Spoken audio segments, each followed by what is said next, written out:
Await await का हिंदी अर्थ होता है काम करना या फिर रोकना कह सकते हैं। इससे हम वर्ब की तरह ट्रीट करते हैं। इसका इंग्लिश मीनिंग होता है टू बिकम लेस स्ट्रॉन्ग या फिर टू रिड्यूस इन इंटेंसिटी और अमाउंट। मतलब कि स्ट्रॉन्ग है अगर था पहले से तो फिर उसको लेस स्ट्रॉन्ग कर देंगे, मतलब घटा देंगे। टू रिड्यूस रिड्यूस मतलब रिड्यूस मतलब कि है ना कि घटाना होता है, उसकी मात्रा में कमी करना। तो रिड्यूस इन इंटेंसिटी, इंटेंसिटी मतलब तीव्रता कह सकते हैं, और अमाउंट या फिर मात्रा में। तो रिड्यूस करना इंटेंसिटी में या फिर मात्रा में। चलिए देखते हैं इसका सिनोनिम्स। इसका सिनोनिम्स होता है डिक्लाइन।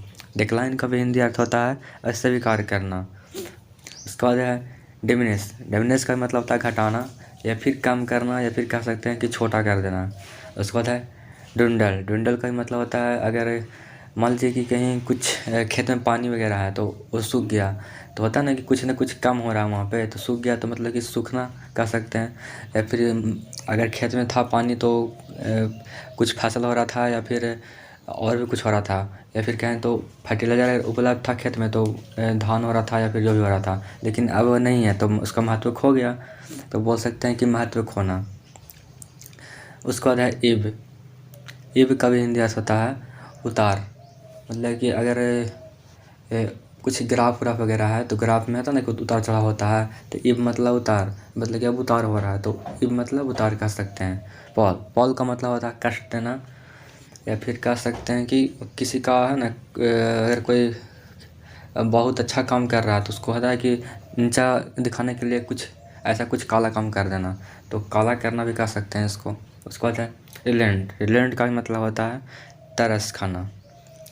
तरस खाना या फिर बोल सकते हैं कि मान जाना। मतलब कि अगर भाई भाई देखो ना मेरे पास vocab का बुक नहीं है, तो होता है कि नहीं देंगे, तो बोलते हैं कि भाई दे दो ना यार, दे दो ना यार। मतलब कि मैं बहुत गरीब हूँ, तो होता है ना कि तरस खा लेते हैं तो दे देते हैं, तो लो तरस खा लिया, फिर मान लेता है, तो आप बोल सकते हैं कि तरस खा लिया या फिर मान जाना। उसके बाद है रिमिट। रिमिट का भी मतलब होता है छूट देना कह सकते हैं या फिर छोड़ना। मतलब कि मान लीजिए कि किसी को हम चिढ़ा रहे हैं तो पहले से कोई बड़े को, और वो बोला कि देखो तुमको पीट देंगे, फिर भी चिढ़ा रहे हैं, फिर बोला कि पीट देंगे, अब भी पकड़ा गए हैं, तो बोलते हैं ना कि देखो ये तुम्हारा लास्ट वार्निंग है, छोड़ दे रहे हैं इसको, छोड़ दे रहे हैं तुमको, मतलब इसको जो भी रहे, तो मतलब कि इस बार छोड़ देना या फिर छूट देना कह सकते हैं रिमिट मतलब। उसके बाद है आगे वेन। वेन का मतलब होता है घट जाना या फिर कम ना कह सकते हैं। उसके बाद ड्रेन।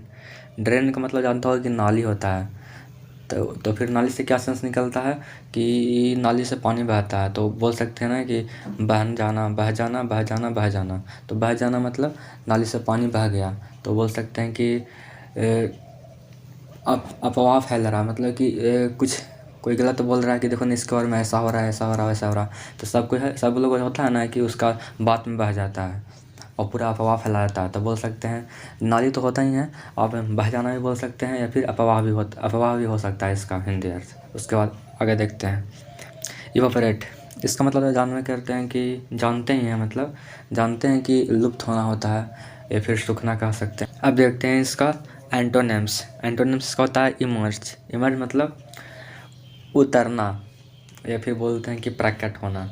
आप देखोगे मोबाइल में मर्ज, जो मतलब कि कॉल जब दो रहता है कॉन्फ्रेंस पे तो बोलते हैं ना कि मर्ज कर दो, एक ही में मिला दो, पर वो नहीं यहाँ पे है। यहाँ पे इमर्ज। इमर्ज मतलब उतारना बोले, या फिर प्रकट होना, या फिर दिखा देना कि देखो इमर्ज कर रहे हैं, मतलब कि दिखा रहे हैं, प्रकट कर रहे हैं।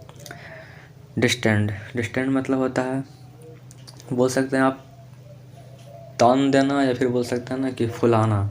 अगर मतलब कि होता है कि दो दोस्त है, दोनों लड़ रहा है, तो बोलते हैं ना देखो ना ये तुम्हें मार दिया, तो उसको बोलते हैं ना कि उसको और फुला देते हैं कि अरे देखो तुमको ये मार दिया, कैसे मार दिया, तुम इतना तुम्हारे पास बॉडी है, वो तुमको मार दिया, मतलब उसको तान दे रहे हैं, तो बोल सकते हैं डिस्टेंस मतलब तान देना या फिर फुलाना बोल सकते हैं उसको, कि और फुला दिया बोल बोल के। उसके बाद लेंथन। लेंथन का मतलब सिंपल है कि लेंथ मतलब लंबा होता है, तो लेंथ मतलब फिर लंबा करना या फिर लंबा होना हो सकता है। उसके बाद एकुमुलेट। एकुमुलेट मतलब जमा करना या फिर संचित करना। उसके बाद इनलार्ज। इनलार्ज का मतलब होता है बड़ा करना, मतलब लार्ज मतलब होता है बड़ा करना, लार्ज मतलब लंबा, बड़ा करना, तो इनलार्ज मतलब विस्तार कर सकते हैं, तो विस्तार करना या फिर बड़ा करना। उसके बाद है swell.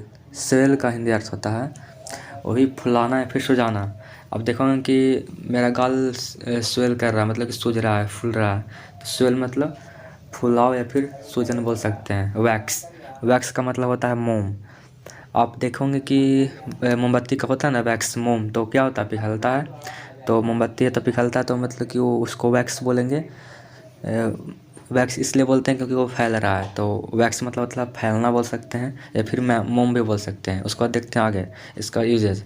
The storm has started to abate. अब जो आंधी था वो अब रुकने के लिए, थमने के लिए स्टार्ट हो गया है।